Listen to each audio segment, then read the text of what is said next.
The Heed the Call podcast wants you to play quarterback for the Tennessee Titans. Smart play. Just a cattle call. Yeah, who's to say that there's not some grocery stocking boy that could post a 90 QBR?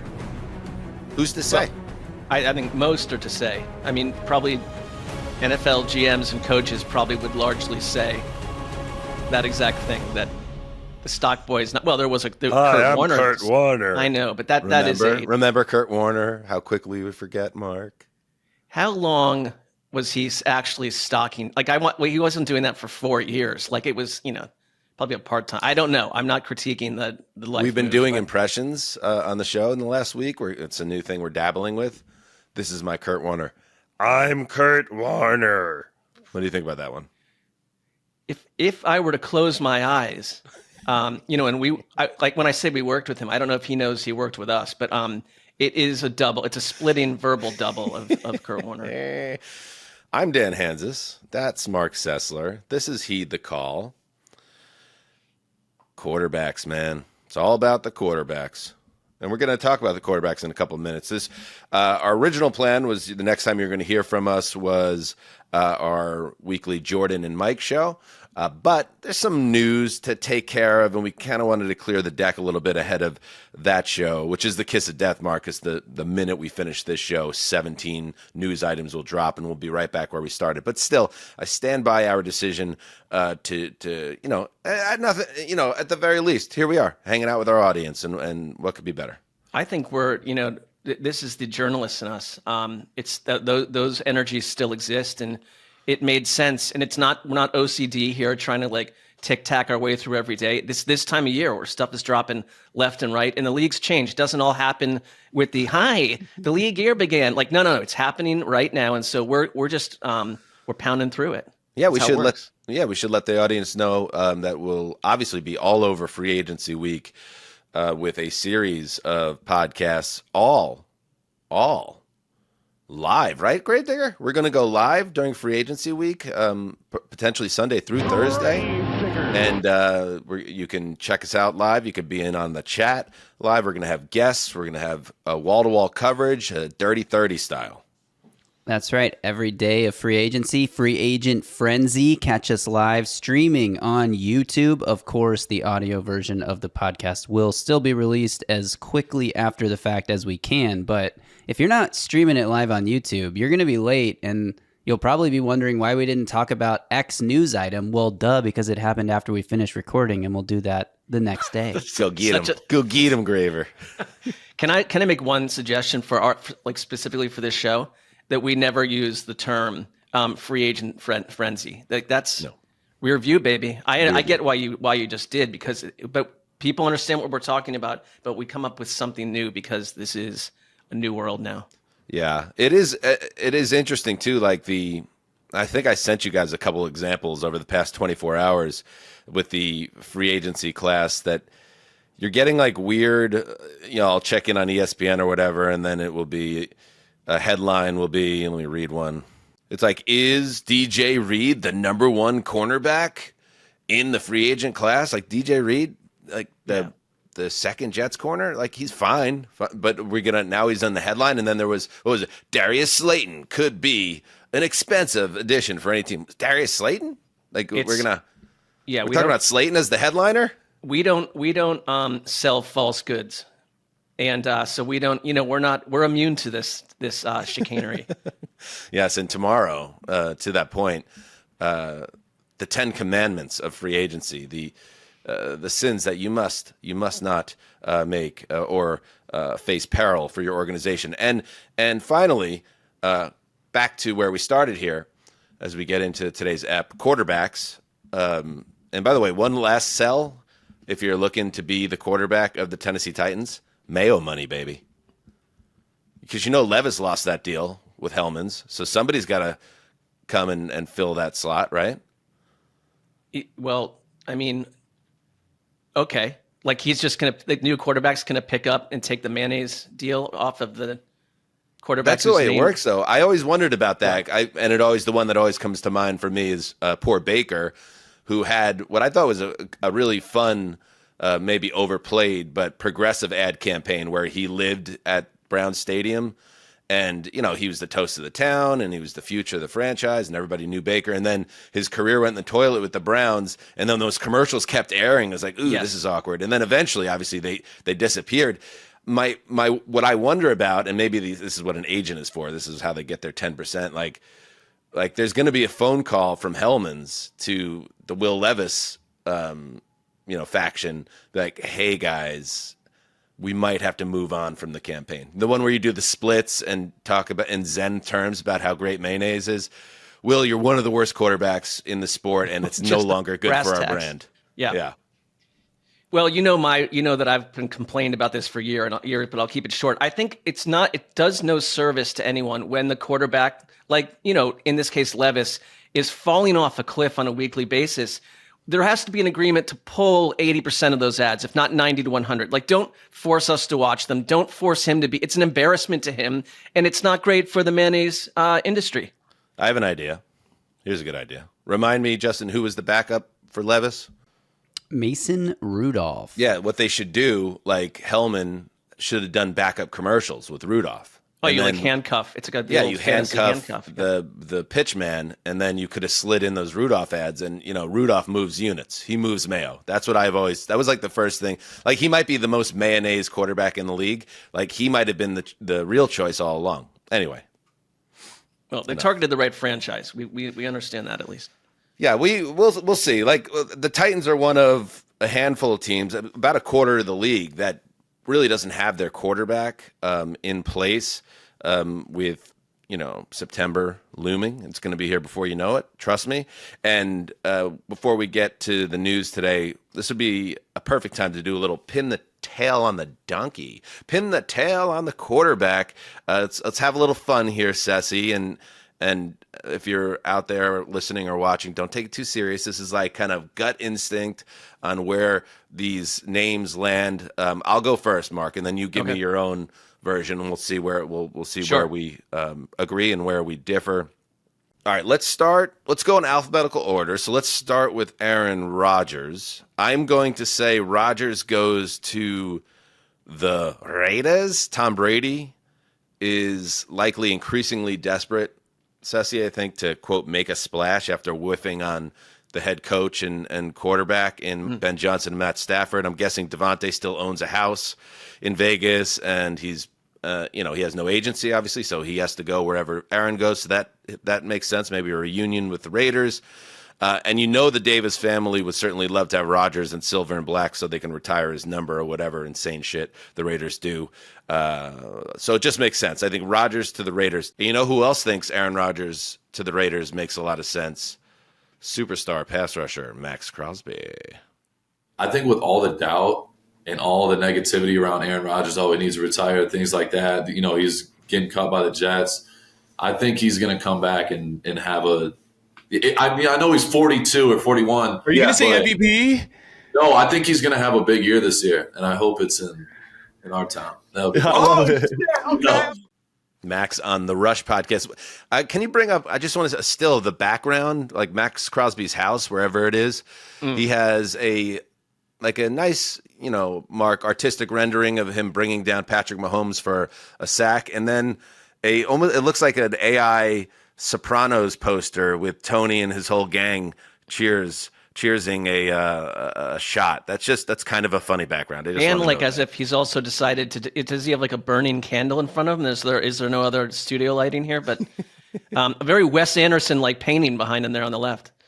I quite enjoy it. All right, moving on. Daniel Jones. This one I struggled with a little bit. I just shot the arrow over to the Cleveland Browns. And my thinking there is that Kevin Stefanski probably has a lot of that KOC, I can fix him mold in him. And Jones represents to a lot of people, I think, around inside the game, a nice hunk of clay in that regard. It just didn't work out with the Giants, and injuries certainly got in the way. And the hope there being that maybe the Browns could have their own Darnold 2.0 in the former first-round pick for the Giants. Speaking of the Giants, I think both New York teams are desperate for big swings in this draft at quarterback, kind of real turn the page moves that puts all the grimness of 2024, and let's be real, for like a decade or more for these teams, of grimness beyond that. But if you can reboot with a fresh-faced quarterback that gets people excited, that could help. So I think the Giants, who I think are even more desperate than the Jets to turn the page, go with Cam Ward. And considering the abject humiliation of their 2024 offseason, hi Saquon, the resounding failure of this past regular season, which was just an embarrassment, and then the ensuing stop embarrassing me or else edict from John Mara, that they'll do what they have to do. They're picking what? They're picking third. They might have to move up to make this happen. There's a lot of reporting about them wanting to get up there. So I'm in my mind here, maybe they're going to get the first pick from the Titans. Can I ask you one quick question? Yes. And this is, I love you. I think that I know that you've had your issues with mathematics, but you said you were going in alphabetical order, and it's gone Aaron, Daniel, Cam. So just that I would just make a note that in general the C should go before the D there. But that's okay. How about you go enjoy a tortilla and stay out of my life, okay? Okay, sure. That was a mistake. Up next, let's go with Jameis Winston. Winston's going to end up somewhere. He might be the only guy on this list that's not going to be a week one starter, probably, in my mind. I'll send him to the Colts who have some experience in this realm. In fact, they last year went and got the Browns reserve veteran starter who had some moments, Joe Flacco, and made him their backup for a brief time. So Winston makes sense as Anthony Richardson's backup and then eventual midseason replacement, or at least for a handful of starts before they play out the string with like Sam Ehlinger or whatever. Up next on this list, I got Justin Fields. This feels like very, very, very likely to me. The relentlessly dull Pittsburgh Steelers will do the most milquetoast thing imaginable, turning back to Fields, who was fine during a winning early portion of Pittsburgh's schedule last season before they decided he was a bit too sexy and dangerous for their taste, Fields, and they turned to human tapioca, Russell Wilson. And speaking of Russell Wilson, his nomadic NFL journey will continue. He finds a logical partner in the equally forgettable Tennessee Titans. Sorry, Justin. In this scenario, the Titans get out of the first pick or don't make a quarterback pick. It's unclear if they'll even televise these games. We'll see. But Russell Wilson and the Titans. Justin, how you feel about that one? Absolutely hate it. But anyone who listens to my Titans podcast, the Music City Audible ding, knows how much I love Cam Ward, and I really would be very disappointed if the Titans traded out of the top pick and didn't draft Cam Ward. Russell Wilson, though, I mean, of all the options, the Titans are opening a new stadium in 2027. They need somebody with juice. He's not going to be there in 2027. He's not going to be there then. It's 2025, right. So baby. That's what I'm talking about. They need to get that rookie in here so that, by 2027, he's headed into year 3 and he's like had a couple close to or almost winning seasons. And it's like time for the Titans to take the next step in their new stadium. I don't disagree at all. And you certainly know what's going on around the Titans more than I do. But I feel like there's a lot of smoke about them not using the pick at 1 or not taking a quarterback. Depends what offers they get, too. I mean, that could change their organization. True. If they don't get a future first-round pick back, it's not worth it. And I don't think moving from 3 to 1 necessarily, I don't think the Giants have to give up a future first to make that move, which means I don't think the Titans should trade out. I think they could. They would? To get to number 1 overall. I can't remember. I know it's just moving up 2 spots, but usually if you're moving to number 1, it's going to cost you a 1. Yeah. Typically, that would be an upset if they got you want the less. Raiders to go. You want John Spytek and the Raiders and Tom Brady to sell the farm for number 1. You get a number 1 there. I've looked at the history, and there's like a couple of trade. When the QB is involved, obviously there's like a premium, like a tax that you have to add to that. But Dane Brugler recently wrote an article where he said, I think 2 day 2 picks gets the deal done. Obviously you swap 1 and 3, but I'd be brutally disappointed as a Titans fan if I traded out of the number 1 pick when I'm completely personality free at the game's most important position and I don't get a first. out of it. Like you should get Hope multiple so. first for trading out of the number 1 pick. By the way, one other thought: if Wilson did end up with the Titans, if you remember his Subway ads, like he's very good with food products. So I think condiments again, Mayo money, quarterback, Titans. It's all there.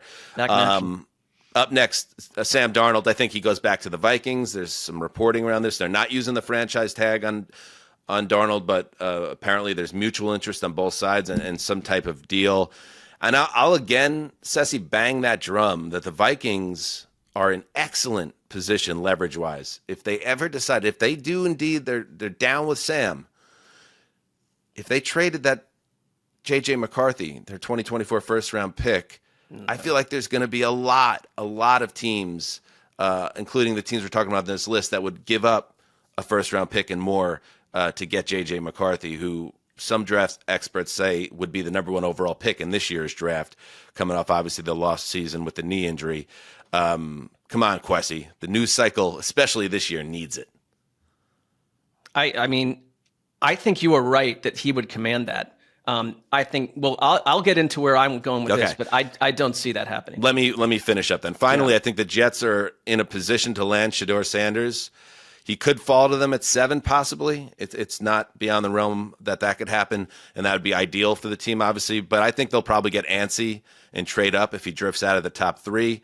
Again, this is a team desperate to launch a new era, just like the Giants, and many of these teams are talking about a goal telegraphed by the decision not to bring back Aaron Rodgers, who was a quarterback who was under contract. Just a reminder, a future Hall of Fame quarterback who was under contract, who wanted to stay, and was still, in my opinion, on the right side of the Dalton line. So you booted a good quarterback because you were that desperate to cleanse the organization of everything in the last couple of years. So trust me, though, the fan base will be gassed up with a Aaron Glenn, Deion's son, Garrett Wilson, and Sauce media guide cover. And I think that's probably a big directive of them to just kind of have a new era of Jets football. And if Sanders is the guy they can target, they'll get him. And before I kick it over to you, Ceci, if Sanders isn't there, the one guy I haven't mentioned is Kirk Cousins. He's not actually a free agent. He's currently connected to the Falcons still. I think the Jets would pivot and try to land Cousins as a bridge if they can't get the kid Sanders. Yep. Your turn. We agree in some places, not in others. I will start with Aaron Rodgers. I have Aaron Rodgers, and there's a little bit of heat around this, but for me, why it makes sense is Aaron Rodgers fits with a team that is desperate to show results now. Like a coaching staff and a front office that cannot even potentially fail with a rookie or have it look that way, or with someone who isn't sellable. Aaron Rodgers gets to stay in his current home. He goes to the New York Giants. Oh, God. And I think it's a real possibility. And I want you to think about an offense that suddenly has Aaron Rodgers. Maybe they go get Davante Adams, who gets to live in New York, another big market. They have Malik Neighbors, and then if they keep their draft pick there, they go and take Travis Hunter. That is an offense that Brian Daboll can turn around in 1 year. And if you get last year's Aaron Rodgers, that's a different New York Giants team. I'm not saying that Aaron Rodgers can't play, because I've been saying for months that I think he can play. I just don't think the Giants, after getting a front row seat for the last 2 years with the Jets, are going to want to dance with that particular partner. Here's my one counterpoint. That's all I'll say. And this is not fair to you or your dad or Jets fans, but what's more Jets Giantsy than Aaron Rodgers not working out with the Jets than going to the Giants and it working out and they go to the There's playoffs? nothing that could work out. Like, what define even working out for the 2025 New York Giants and Aaron Rodgers at 41? Like 9 wins? Like, is that going to stick it to the Jets? Are they going to the NFC title game with Aaron Rodgers? I think it's to save the job of the coaching staff. Okay, but and that's great for the coaching staff. But I mean, I guess my point, I had the same take with Matthew Stafford.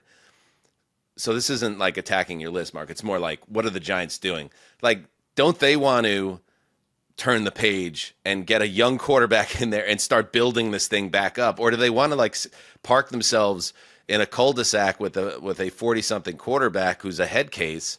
That doesn't smell like the Giants to me. I know they're in a different place and they seem a little desperate right now, but that would shock me. I look at what they've done. They went hard after Matthew Stafford, and I think the owner who they went after Matthew Stafford. They were one of the teams. They made an effort for him, and like the owner of the Giants was embarrassed all last season. Like, big names are going to translate. I just think that it's a desperate organization, or they're going to clean house. Like I'm surprised that Daboll even stayed this season or this offseason. So I'm just saying that to me, you're not sending Aaron Rodgers to the Tennessee Titans. I feel like if the Giants went hard after Matthew Stafford, they would have Matthew Stafford. Because Matthew Stafford was ready to go if somebody was going to pay him, and I don't think Stafford ever planned to leave the Rams if they'd offered it. He took less money to stay, and I think that had a lot to do with his wife. I'm gonna honor you and go Daniel Jones next to go with your alphabetical list. And I've got Daniel Jones going to the Colts. I think they really want Richardson to work, but Daniel Jones has a similar skill set to Richardson on some level, and you've gone through a year where 2 years where it's Richardson gets hurt, you have to put Gardner Minshew in there or Joe Flacco, who are atypically quite different than Richardson. Like Jones has the mobility. I think Shane Steichen also could see that as like a reclamation project if they have to go with him. So I think coaches probably see Daniel Jones as like he wasn't given a true chance to shine. Like we can change him. He just feels that like makes that a lot of of sense to me. I like that one, Cessy. I like him in a dome. Like let's just turn down the temperature and challenge level for Jones a little bit. Give him a top running back and let's see what he can do. That's a good one. Yep. Okay, Cam Ward. This is not just to please Justin, but I do think that we're going to get closer and closer. If you were Brian Callahan, I mean, I think you want to go there for what you want to show why you went there. Take a young quarterback, grow him, and it does feel like a new day for a team that needs a massive fresh start. So I think they stick at number one, unless someone absolutely wants to blow them away, and who's going to do that in this quarterback class? So Cam Ward of the Titans. That's what I'm doing right there. I'm trying to think of in Vegas, what is the favorite right now? Cam Ward's favored to go number one, but it's not necessarily to the Titans. Like, I'm not sure what the team pairing odds are, but it's I certainly know Cam that's Ward like is this. favored. I know it's not a slam dunk quarterback, Andrew Luck type draft, Trevor Lawrence, whatever that means. But if the Titans stayed home and pick a quarterback at one with upside like Cam Ward, no one's going to kill the Titans, and it feels like the right play for them right now.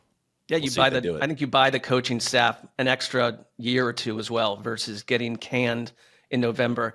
Jameis Winston, I just see him as a backup. I informed Justin that I have him going nowhere, so there's probably going to be like a little red X to his name.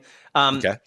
Justin Fields, I'm with you on this. I think Pittsburgh is they're going to look into things and wind up with Justin Fields. And yeah, that's my reaction too. But I don't see Justin Fields going anywhere else and starting, by the way. This is his chance to start. And there is reporting that they're kind of split, that some people in the building really like Russell Wilson and some like Fields. So that one's still a TBD coming out of the combine.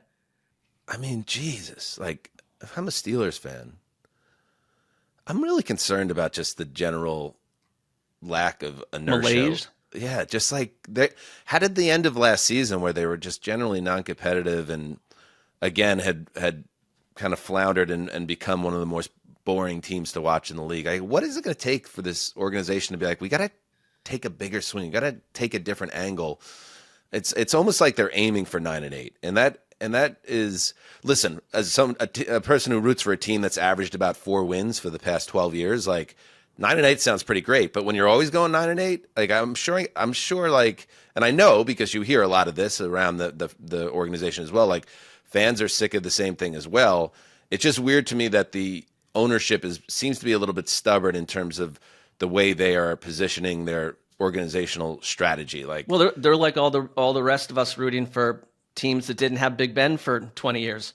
Like they feel like the team that broke up, or the person that breaks up with someone and then spends like half a decade talking about the person they broke up with to their friends and over text and on the phone and like telling people that they're rediscovering themselves. They've not reached the goal yet. Let's see, Russell Wilson. Now, this is not to annoy you, Dan. I have him going to the Jets, but that's because I think the Jets are going to go get like a Jackson Dart or someone that they can have Russell start, but they're going to go get someone that they can groom without trading up or being able to acquire one of the top 2 quarterbacks. That doesn't annoy me, Cessy. I think that I wouldn't be excited by it, but he is the textbook definition of a hold the fort guy. The only thing I'll say is like, why go get Russell Wilson if you already have basically the same thing in Tyrod Taylor? Like Tyrod Taylor is Yeah. about the same age, maybe a year younger, is similarly at this stage of his career, not a guy that's going to lift you to higher places, but will also keep you from being embarrassing. And it would just surprise me to have two versions of the same type of quarterback, but also it seems like the NFL, it's hard for them to quit Russell Wilson, so that you could talk yourself into him as more than a Tyrod Taylor type. And I'm with you very much that if he is set free, that Kirk Cousins and the Jets feel like a potential 1-year type match. They've been connected before. The Jets Right. under different leadership went hard after Kirk Cousins before he signed with the Vikings, and it just, especially considering how cheap he will be, I think there will be teams that are going to be interested in him, and I don't buy any of the talk that the Falcons are interested in keeping him as the backup. No, I think that's a absolutely not. marriage destined to end soon. Well, that's asking for someone to be desperate enough to trade for him. I think that doesn't work. Sam Darnold, this feels while it's unlikely, I can see why it might happen. The Cleveland Browns, who Sam Darnold would have a chance to start and be potentially a multi-year starter. He thrived under Kevin O'Connell. I think if you look at Kevin Stefanski through a certain lens, that's a guy who has worked well with a number of quarterbacks, and Darnold is someone he could really shape his offense around. Darnold kind of fits that offense better than Deshaun Watson ever did. They can get back to what the Cleveland Browns want to be on offense. Like, you got a good defense. The running game and the offensive line are not perfect at this point, but they aren't terrible, and it's not a bad landing spot for someone that deserves to start. And Minnesota keeps him, but I think Minnesota is red hot ready to be on a rookie quarterback contract with J.J. McCarthy. So that's Quessie's way. So you're saying he's out of Minnesota. The Yes. Cleveland thing is like, I don't want Sam to go anywhere near these types of teams. He already did it with the Jets. Going to the Browns, a Browns team that looks like it's closer to a rebuild than contending, feels like a recipe for disaster for that guy. I get what you're saying, because you have in Stefanski an offensive-minded coach. You have Jerry Jeudy now has become a guy that you could see as a number one wide receiver. The running game is in flux now. Offensive line's in flux. It's tough building to play in as a quarterback. It's cold. It's windy. I just don't know if that's the best place for my Sammy to go. I would be very concerned about that. Here, for your Sammy, though, like I'm looking at all 8 of these teams. Yeah. There is not a golden destination here. Well, Minnesota. Yeah, but then you're a backup. No, I think they would bring him back as a starter. See, You don't I think think they that's where we differ. You have them dangling J.J. McCarthy as trade bait. I don't have them doing that. I'm just wondering if that's what they're thinking about. I think they would bring back Darnold on a team-friendly deal. Darnold would look at the rest of the landscape and be like, I'll take my chances and try to hold on to the job. And then if he struggles, then the Vikings go like, okay, we'll bring in JJ here. Kind of what the Vikings did, obviously, with their rookie quarterback and veteran. And then the Vikings figure out the Darnold thing next season. I think that would be for Sam's a gamble he'd be willing to take. Well, here's my one argument against that. Like, I would have franchised him then and keep him for 1 year and maybe even franchise and trade, which would be very tough to do, I think. And then you say a year from now, JJ's absolutely our guy. But we'll see. Anyways, we could maybe put a little wager on how that all goes down. Shorter Sanders, I have going to the Raiders. And I think that it kind of fits for me because it's a big name for Tom Brady, for the ownership, for the organization. Does Shedeur Sanders work with Chip Kelly? Like, that was my issue with sending like Aaron Rodgers to the Raiders. Like, Aaron Rodgers and Chip Kelly, I'm not sure about that one. But I think Sanders in Las Vegas pleases the Sanders brand and the Sanders family. It's big for the Raiders, who'd have a big name, and they'd be on like 4 national TV games next year. So that's my pitch for the Raiders. Maybe more than that. Right. Yeah, that makes sense. They're picking 6th overall. I feel like the chances that Sanders lands with the Raiders or Jets is pretty high. All right, that was good. That's going to be fun. I mean, there's not a ton of juice, obviously, to free agency, and we're going to get to some of the stuff going on. The draft class itself is a little ho-hum, but the quarterback musical chairs, that's juicy. That's fun, and that's why we just talked about it. I'm Kurt Warner. See how it's in the throat? It's right. Close your eyes. Not to be mistaken with Brenda Warner. That is very clearly Kurt Warner, the husband of Brenda. Brenda Who has an Warner, incredible yes. autobiography out there. If you It's a memoir. I won't say who it is because it's a very important figure in the NFL sphere, but someone that we know. I had the copy of Brenda Warner's memoir on my desk at our old office in Culver City for months, just because I thought it was kind of funny. And then this individual one day came up to the desk and said, "You know what? I'm going to read this book." I said, "I dare you to read that book." He said, "I'm going to read this book, and not only am I going to read it, I'm going to leave a lengthy review on Amazon." And I said, "I dare you to do that." And God damn it, he read the book in a week and wrote about 300 words. Buried somewhere deep in the archives on Amazon is this review by an individual who we both have a great fondness for. And the review itself is spot on in so many ways. Brenda Warner's book. What was the name of that book? Can you flash that up, Justin, the cover? It sat on my desk for maybe 2 years. I know that the person who gave the book changed him. I'll say that much. But then what happened next was the book was, we had Wes across from us and Greg and everyone else. And like the book was hidden in people's desks for months to come, and then you'd find it like 2 months later, like underneath like a napkin in your desk, second Brenda drawer. Warner, One Call Away, a memoir answering life's challenges with unshakable faith. All right. Pivot. The NBA season is heading down the final stretch. An Underdog has tons of fun ways to get in on the action with nightly NBA pick'em slates, plenty of discount. Oh, man, gravy. First, you make the worst trade in NBA history. And then you got Kyrie, everyone's favorite flat earther superstar, blows out his knee. And then all your first-round picks are not protected. Is that correct? Is this pretty dark times for You've got the fans Dallas Mavericks fan in your life? Yeah, the video of the fans just like darting out of the stadium. And they also the report out there that the Mavericks have the fucking gall to raise season ticket prices. Justin, the floor is yours.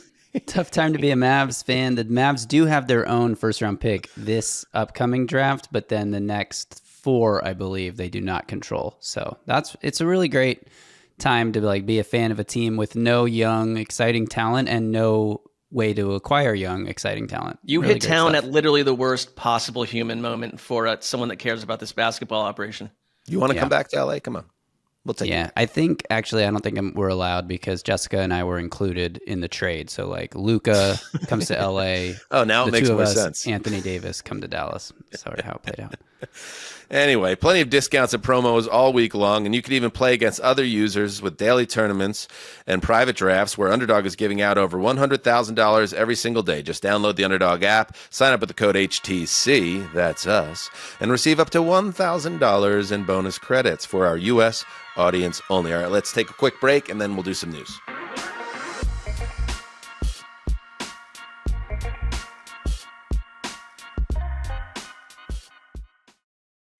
All right, we're back. Let's do some news. I think for me, the first is this PG rated or PG-13? Whatever you want. Yeah. So I'd say like the first one's almost like. Can I say this, Bob? Yes, Can we delete this? Is this live? You don't know what I'm saying? You don't know No, what this I'm is the best part. Okay. You can be It's, you. it's almost like the first time you have sex. You're so glad you had sex. It's not even the quality of it. The second Perfect. time, That's actually great. The second time, it's like, wow, I could actually have fun and enjoy this. And so I would say, and Bob just had sex for his first time.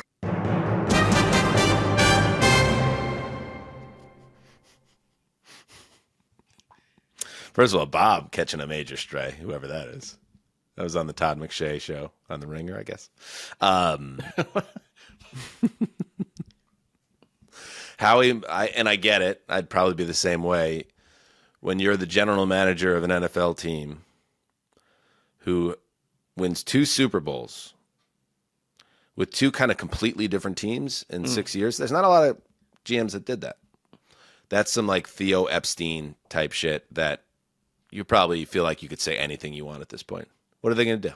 He is Untouchable, bulletproof. Howie Roseman, I think, is sort of a figurehead for a certain type of male out there because, we've seen him in person. He's about 5'8", and he's not walking around the locker room like throwing fists and like he's not the physical alpha, but he is the intellectual alpha, and like he's won 2 Super Bowls and he's a hero. But like I like going with that reference there. I don't totally agree with the parallels. You agree with it? No, because I don't totally think that like well, I'm not going to get into it, but like second time you're like an expert all of a sudden. Like I don't know about that one. Like it's takes Yeah, just like I would only take issue with the idea that once he brings it up in a personal context, it's like now I have to think about how he be fugging. And he fugged the first time and was like, this wasn't so great. And then he fugged the second time and was like, this is amazing. I'm loving this sex I'm having now. Howie Roseman. Maybe he wants you to think about that when you mention him. Don't be gross about it, Mark. I thought you just said like now I have to think about that. I'm like begging for the Jim Harbaugh drop, and just Justin refuses to give it to I'm me. if anything saying I didn't agree with the whole concept. I'm not saying ship ahoy or whatever. What you got a sex addiction? You got a problem with sex? Sex? You addicted to sex? Aiming at I know him. you're thinking about Cam Ward now, but there was ample opportunities there. Yes, sorry, I was adding how much money Tyler Lockett and Christian Kirk are going to save the teams that are cutting them. My bad. Listen to that, Ceci. It's like, I'm sorry I missed the drop because I'm so professional. Oh, just wanted to make side sure job with rundown over the was- cap or something. What is what's happening? all right, we'll get to that. We'll get to the transactions. The news. The Rams, we'll start here, are making moves. The Bears are making moves to try to amp up that offensive line. And the fact that you're seeing all of these moves happening ahead of free agency, and you're seeing, only 2 players got the franchise tag? Lowest since 2006, I believe. I think it tells you a lot of things about what's going on with this free agency class and how teams are choosing to attack roster building. The Rams are trading former Pro Bowl guard Jonah Jackson to the Bears. Per Adam Schefter, Jackson was with Detroit for 4 years and with Ben Johnson, and now will reunite with him in Chicago. And the Bears stayed busy on Wednesday doing business with the Kansas City Chiefs and are acquiring Joe Thuney. Joe Thuney, who has won 4 Super Bowl rings, 2 with the Patriots, 2 with the Chiefs, now 32 years old. He now joins the interior of the Chicago offensive line in front of Caleb Williams. He'll play guard, and it only cost a 4th-round draft pick. So I like, we actually made a joke about it on our last podcast, Mark, that the idea of like teams rebuild their offensive lines with other people's players that they're cool parting with and then assume that their line is fixed.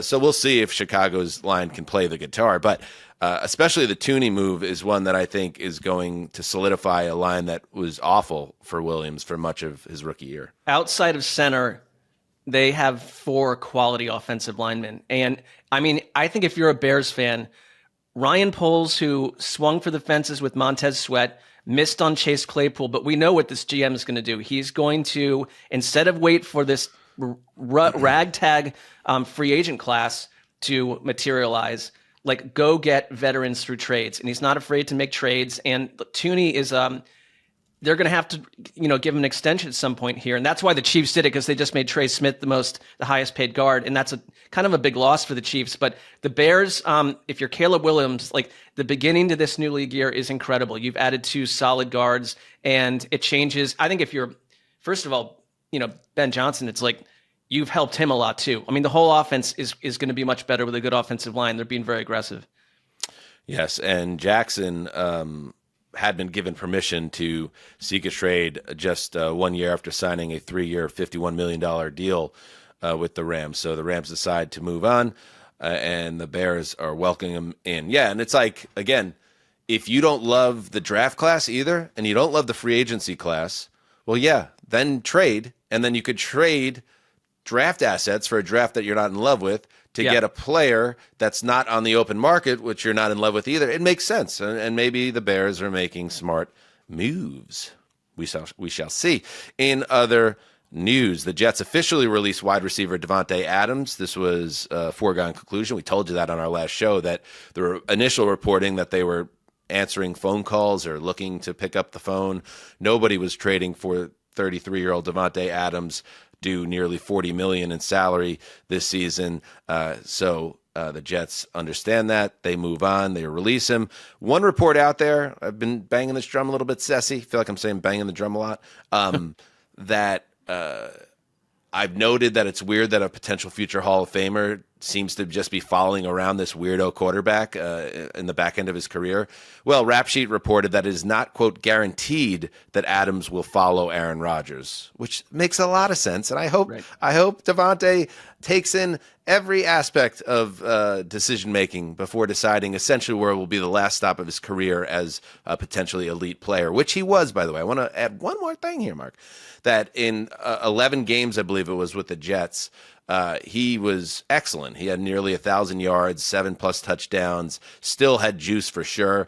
I don't know how much more he has left beyond the season, but well worth bringing in to be a high-end number 2 and potentially even a number 1. I think that report's got to be coming from his agent, in the sense that, like, good luck finding a team that automatically wants to sign up for Rodgers and Davante Adams. Like, right. It's a tough sell. It made sense for the Jets because the Jets were being controlled by Aaron Rodgers. But the next chapter for Aaron Rodgers is not to control a team that way. And so I think that they part ways necessarily. Like the Packers have been mentioned, the Chargers, we talked about them with all their cap room, need wide receivers, the 49ers. And I'm going to bet there are whispers about Brandon Ayuk leaving the 49ers. I know that keeps getting, I sound like I'm crazy, but it's like, it's out there. And so that who's reporting it and what are they saying and why are they saying it? I will find it, but it's little whispers. And he himself, I think it's just, let's just see what happens with that. But there is some heat around it, and it's not like trench like this is happening, but they are redoing their salary cap. And so do they fit with Davante Adams? I don't know. But I think the Chargers really do. They really, really do. So we'll see what happens. I don't think that him tied to Rodgers, though. I'm with you. That's old news. All right, that didn't work. I found the Ayuk thing. So Adam Schefter was on Pat McAfee, and he said this: with the financial situation that the 49ers are in, they're open to listening on just about anybody. If there's a team out there that is willing to take on Brandon Ayuk's contract, I'm sure they would listen. That actually makes me it makes me a little bit like, geez, the 49ers might be in a little bit of a spiral right now. They just gave that guy all that money, and he's coming off a bad knee injury, so I can't imagine another team out there is going to want to take on Brandon Ayuk now while he's rehabbing a catastrophic knee injury, right? But have they really tied themselves up in knots? They might be like the poster children for a Super Bowl window, and you got multiple cracks at it. And now the bills come and due. They feel like that, yeah. All right. I love Brandon Ayuk. I think he's a great player, but you got to see if he's healthy and before you make him. If you trade for him, you're trading for one of the top paid wide receivers in football. And you're almost trading for him maybe for the back half of the season or next season. That requires the right team too. Saquon Barkley got the bag. The Eagles and Barkley agreed on a 2-year. $41.2 million contract extension. That makes him the highest paid running back in NFL history per Schefter. James Cook, the Bills running back, who's on the record that he wants to be paid and paid well in a new deal with Buffalo or whomever, called it, quote, good business on Twitter. Here's the thing. There could be, Ceci, a temptation to say, oh, wow, look at this. After the Eagles won the Super Bowl and all this buzz about how the running game's back and the value is being properly given to running backs once more, is this a sign of things to come? I do not think it's a sign of things to come. I think this is not an Eagles decision or a league trend decision. I think this is a Saquon Barkley story. He's one of the top running backs of his generation and a potential Hall of Famer coming off one of the greatest seasons ever. And the only other guy that I could think, like Adrian Peterson, for instance, got paid at this type of level relatively at his peak with the Vikings. You have to be a truly one-of-one talent to get paid at running back, and Barkley qualifies as that. Yeah, this isn't like some other parallel universe version of like Le'Veon Bell lifting all boats for running backs. It's Saquon Barkley, and he's in the perfect team with the perfect fit. I also, and I'm not one of these I gotta see the contract thing, because I don't. Well, it's not. It will be fine. But like whenever the guaranteed money is legit, but like a lot of this is like they ripped up his current deal. They gave him this. Teams are better than ever at moving money around and down the road, and so this is honoring a player who deserves this kind of contract because he's one of the most electrifying athletes in the league. It's not a running back thing per se.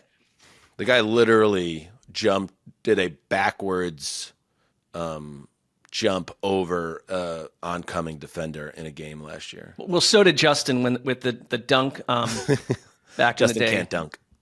Hashtag Justin can't dunk. TBD. So what do you know what I'm going to do, Justin, just to be cool with you about this? Because I don't want there to be any excuses, okay? You give us a timeline. Like you're saying you're Jordan, your rec league with your buddies and you're getting back in the gym. That's cool with me. That's fine. I would expect you to try to knock off the rust or whatever. How much training do you need before? And here's the other thing. Here's one thing, Mark. One thing I'm just thinking of now. So Justin's going back into the gym, right? Justin at 27 could dunk. That's what he says anyway. Justin at 33 definitely can't dunk. Not till Friday. And he's going to, Justin's 32 right now. Friday. Okay. By the time we do this competition, he'll be 33. Yes, true. Now, when he goes in the gym, Mark, and he flatlines on the rim, like he barely reaches the rim, throws the ball, bangs it off, and maybe collapses to the court.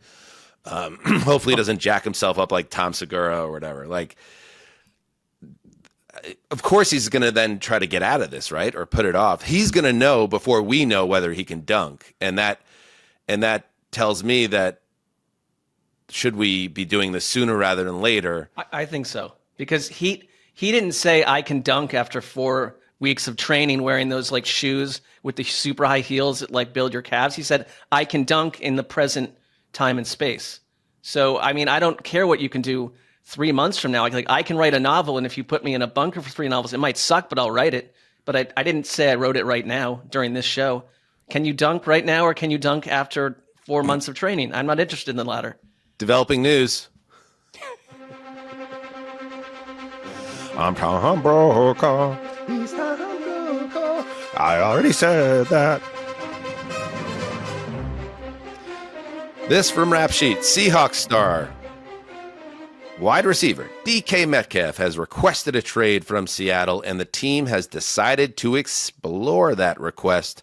Also coming from the Mr. Fuji of NFL media, Tom Pelissero, there's likely to be significant interest in the Seattle star, and the reporting goes on, and both sides will dig into it. A big time wide receiver who may be on the move. Wow, that sounds like it's gonna happen. Now, a lot of this, I think, Sessy, is predicated on the big leap that they saw in year 2 from Jackson Smith and Jigba, who really became a dog this year. They also are moving on from Tyler Lockett, correct? Is that right, Justin? That's in our rundown, right? So that is a massive change at that position. Yeah, so if they go through with this and they move on from Metcalf and Lockett, it's obviously an entire facelift on their playmakers. And I know Metcalf, I wouldn't say his star has dimmed in recent years, but maybe he's no longer on the path that he was on earlier in his career. Still, I think there'd be a lot of teams that'd be very interested in a player of his ability who won't be 28 years old until December. Oh, I think the door is going to be knocked down. Like, I can already see it now. I predicted Shedeur Sanders to the Raiders, and you got Pete Carroll there. You got Tom Brady. You bring DK Metcalf over to the Las Vegas Raiders. Yep. That makes a lot of sense. You could see Carroll going that route. Some people are connecting Carroll to Russell Wilson, by the way. Is that a reunion there as well? We didn't talk about that, but while we're here. But, Metcalf potentially on the move. And, you know, when the reporting is this way, when it's the player requests a trade and the team wants to do it, and it's not a player with like a dead-end contract or a guy in obvious decline, this usually means it's going to happen, I think. And now just again, in the launch of a new league year coming up next week that needs a little sizzle, welcome to the dance, DK Metcalf. And one quick thing, it's another indicator that like teams are going to we're going to see trades replacing this free agent class, because that wide receiver group, there's names, but we've talked about it with our friends last time. Like, there's issues with those guys. DK is a different level of our friends target being right Sam there. and Steve. Our great friends. Yeah. Yes. I was going to allow you to like announce. I think you just forgot their names in the moment. That's how I did not forget Sam and Steve. Justin, what did you think there? What did you think with my Justin, this is an important answer for you. I got to side with Mark on this one. There's no chance that he forgot Sam or you. Steve's name. I'm not saying that I'm not saying he didn't know Sam and Steve's name. I'm saying as he was making that point, he was thinking football, and he went to grasp for it. It wasn't right there on the top shelf. No, what I was doing was because I added our friends. I added like an addendum onto, like, you were trying to get out of that news item. So I was trying to be brief and work with you. And now look what it's turned into. So I agree with Mark. Ding. Shut up. Let's look at yeah, he came on the scene in 2019 as a second-round pick, was an instant contributor. His best season was his second season way back in 2020 when he was 83 for 1,310 touchdowns. But it's not like he's fallen off the cliff. He's just been a little bit less than that in recent years. And then last year, he finished just shy of 1,000 yards with 5 touchdowns, 15 yards a catch. And like we said, it was Geno Smith really fell in love with JSN in that offense, and he became kind of like the dog there, even though they're not the same type of receiver. Anyway, DK Metcalf on the open market, and I'd love a DK Metcalf on my team, and I think a lot of teams would feel the same way. The Cowboys are signing standout defensive tackle Osa Odighizuwa. I'm getting there with that name. Every episode a little closer to a 4-year, $80 million deal, $52 million guaranteed, 26 years old. Osa has started all 17 games for Dallas in each of his past 3 seasons. He's a player, and he's coming off a career high 4.5 sacks and 23 QB hits. And you gotta hit on the when you unearth a player like Odighizuwa. You want to keep him in the building. And after using the franchise tag, they do just that with a long-term deal, Mark, with Osa Odighizuwa. It's for all the flack that Jerry Jones takes and like on this show, and I love my guys. Like I love my guys. This is smart. Like what did you say? What's that, Kurt Warner? I didn't hear you. I said I love my guys. I hear you. They're speaking to each other now. Yeah, that's a conversation between Kurt Warner and Jerry Jones. I hear you. He's from the Mesozoic era or something. What is going on with this person? What are you saying over there? What's that, Sean McVay? It's me, Kurt Warner, fellow Rams. Okay, go ahead. This is stupid. I will say that the impressions on the show have gotten hot and cold reviews from the audience, from what I've seen. I just like the move. Like, keep your own guys that you've developed that work on your team. And don't go replace them with someone who's gonna be. I like it. It's a nice move by the Cowboys after a terrible offseason last year. They've got a lot of work to do. We mentioned the move by the Seahawks. They released long-time receiver Tyler Lockett. He had a great run in Seattle. That is nothing to hang your head about. And he'll he joins a very crowded field of like 30-something or right there wide receivers that are have names, are name brands, but could be seen as progress stoppers depending on what your depth chart looks like, but also could give you something in the right setup. Anyway, but that saves Seattle $17 million in cap space, as Seattle obviously is making some changes and pivoting. The Jaguars plan to release wide receiver Christian Kirk. That will clear over $10 million in cap space. The Cowboys, who we just talked about, they will restructure CeeDee Lamb's contract. That will free up $20 million in cap space for 2025. The Saints have released veteran running back Jamal Williams. What a mess that signing was. Who is due $3.2 million this season. It's funny with the running backs, Mark, as we talk about running backs and what their true value is. The last couple of seasons, remember, Jamal Williams had like 1 million touchdowns with the Lions. Right.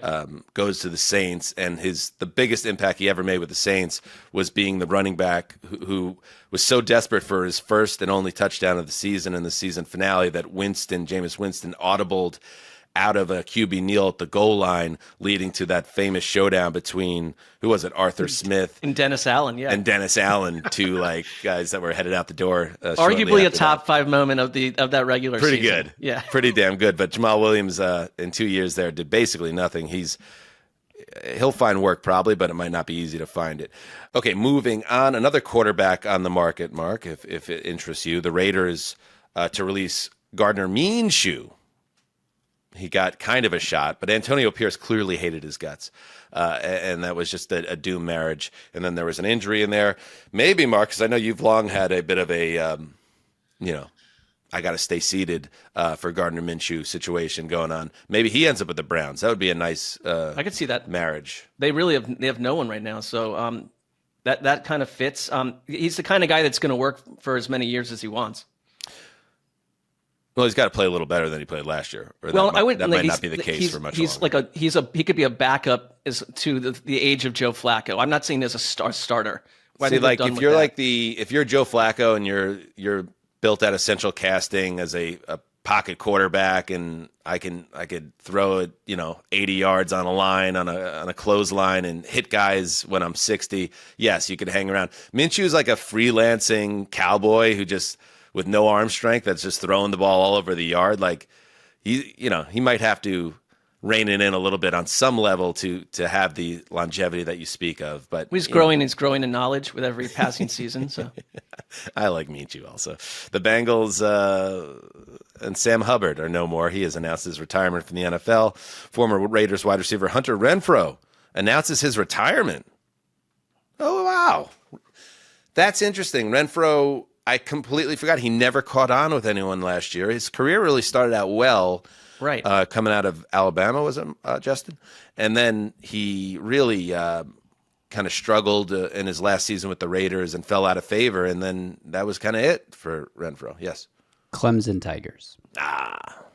That's what I get for trying to be the college guy. Didn't you get a football from Clemson? Wasn't that the organization that sent you a football to thank you for your public service? I didn't do that charity work for the Tigers and Dabo Swinney, whatever. Like I did it for the children and the orphans in the region that needed a house to be built out of mud. And the fact that the Clemson head coach honored me was just supplemental to it, but certainly not the goal.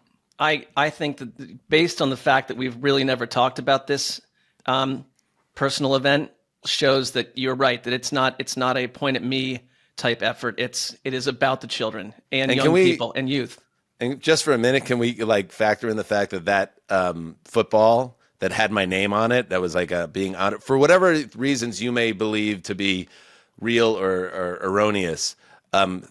After I left the company, that was sitting in the podcast studio, and they just threw it in the garbage. Like that feels like something that should have been boxed up and sent with my wardrobe. But it's neither here nor there at that point. By someone with integrity, that's what they would have done. I don't like the fact that it ends up in a garbage pail is to me absolutely ridiculous. And is it garbage or recycling? I'm Tom. I already said that. The Raiders are jumping into free agency early, signing former Bengals offensive lineman Alex Kappa, according to Rap Sheet, citing a source, so they get some depth in their offensive line. Cool. Anything on that, Mark? All I'd say about him is that Tom Brady's back, baby. Yeah, that's what I gotta say. He's proven that he can operate. Brady's back, baby. I don't have a lot to say except that he played all but one game for the Bengals, so durable. Yeah. Very durable. And finally, a little postscript on the Old Zeuser Media Minute from our previous episode. The Old Zeuser Media Minute. This guy gets it. And this one we'll try to keep to actually a minute, Mark. Bill Belichick's Hard Knocks deal for UNC suddenly falls through. Now, we've talked to people in and around the orbit of professional football that working with Bill Belichick is very difficult. And I'm wondering, and certain people that he's now aligned with in his universe. Younger people that perhaps are not trained classically in the realm of representation are representing, and some of that can make things difficult. I think that's what this smells like, that NFL films try to get something going with Bill. There was probably some insane requests being made from his side, and NFL Films, who, by the way, also were catching heat, according to, I think, a Florio report, that the NFL, as an overall entity, seems to be very down on Belichick in so many ways, as evidenced by him being out of the league, but also they just don't like the guy. The idea that the NFL Films was going to be essentially doing a free commercial for Belichick at UNC, Belichick, who has no tie to the NFL anymore, why are we doing this for Hard Knocks? That seemed to be a part of this potentially as well. I think it's a soup, because I think you're right that the influence that he is under, or he is partnered with, there are pretty trenchant reports that this individual has been a difficult liaison. Let's start there. But I think also from another angle, NFL Films, if you're the 32 owners that help fund, grow, produce NFL Films from a high executive producer level, like, what's the point here? This is not an NFL product. Why are we? And you've got guys who, Florio made a good point. Like he said, like there's a couple owners that are like deep Michigan dudes. Like, why are we promoting North Carolina, where Belichick's getting players through the portal from other schools to go be part of all this? I think it's just like probably Belichick was guided against doing it. He's difficult. He's never wanted to do real Hard Knocks. And then the owners are like, this is not an NFL product. We're not pitching college football. We aren't really friends with college football. So check you later. They use college football. It's their feeder system, right? But there's no need for them to be promoting that college football, and certainly Bill Belichick, who is essentially persona non grata. And we know how that, we understand, Bill's side on that. Bill, like I can call him Bill. Bill. Yeah, but yeah, we certainly do. But and it also speaks to the potential desperation to keep that off-season Hard Knocks brand alive, which, again, that will melt away. And my prediction that the traditional Hard Knocks will have to go away and dream it all up again after some tough decision-making around the brand in recent years. All right. Oh, wow. Sessy. Yes. The news coming hot and heavy. How about some breaking news? Oh, ooh la la. We mentioned Maxx Crosby earlier. Well, he's going to have a lot more funding for his various murals and Sopranos cosplay, because Las Vegas has signed their star edge rusher and really the heart and soul of the organization to a 3-year, $106.5 million extension. This according to Tashawn Reed at The Athletic. The deal includes $91.5 million guaranteed. How about that? Big time money for Maxx Crosby. The extension makes him the highest paid non-quarterback in NFL history. And Sessy, this was not a deal that needed to get done right now. He had 2 more years left on his contract, but no more guaranteed money. And I think in the Tom Brady or whatever era for the Raiders, here was a guy you needed to do it right with, and I think they've done Crosby right, and that keeps a cornerstone locked in with the Raiders. Don't they feel different? And it's not just a Tom Brady thing, but it's a Pete Carroll-led organization. Absolutely. Now, right? I mean, it's John Spytek, I think, is going to become a bigger name. Spytek! I mean, I love the name, but things are happening, and you please your greatest player. You treat him the way he should be. He wants to bring, other players in, and that's a selling point. So it's a huge arrow up for the Raiders. It's kind of one note to me that 3 years with that kind of guaranteed money, and we just talked about Saquon and his guaranteed money, and the idea that the running back situation is, and these are vastly different. This is one of the most important players in the league, Maxx Crosby on defense, and he's earned it, and a good job by the Raiders. And he wasn't quite the player this past year. He was banged up, but he is a dude. He is, when he's healthy, this is a guy you could count on for, we're talking one of those guys that, bank him 14 to 18 sacks every year. But beyond that, he is he's such a Raider. He's a perfect Raider. He's all tatted up. He's got the look. He's got the demeanor. And when you are a organization that's trying to find its footing and really build a foundation, for the Raiders, and especially the Raiders, Maxx Crosby is a guy that you want in the building. And very importantly, you want happy. There were some whispers about him maybe not being so happy. I'm sure he's happy now. $91.5 million guaranteed for a non-quarterback is a lot of money, and I think it's a smart, prudent move by the Raiders. One little side note, if we do get a Myles Garrett trade, which comes with an immediate extension, there's a lot of Trey Hendrickson. There's a lot of edge rushers out there with big contracts coming. Like, you want to get this stuff done before that one happens. So the Raiders are also smart to be the first chip to fall with the big edge rusher contract. That's what you call, Mark. First of all, great analysis by you. And for the Raiders, that's called setting the market. So now anybody that wants to trade for Myles Garrett knows, okay, this starts at $91.5 million guaranteed. Is that how I want to play ball? We'll see. That's what's happening in the news. Or is it? Sassy, more breaking news. What? Well, this is how it works. I mean, that's enough at a certain point. Is it? I mean, we're just hanging around our basements, and the next thing will happen. Someone you don't have a small basement. House in Iowa, and nor do I. What? How about we, be honest with the audience about things? What? Let's start. Zack Baun, he's not going anywhere. The All-Pro linebacker has agreed to a 3-year deal with the Eagles. Initial reports out there indicate Baun's contract is worth $51 million, with $34 million guaranteed at signing and another $1.5 million available in incentives and escalators. He's 28 years old.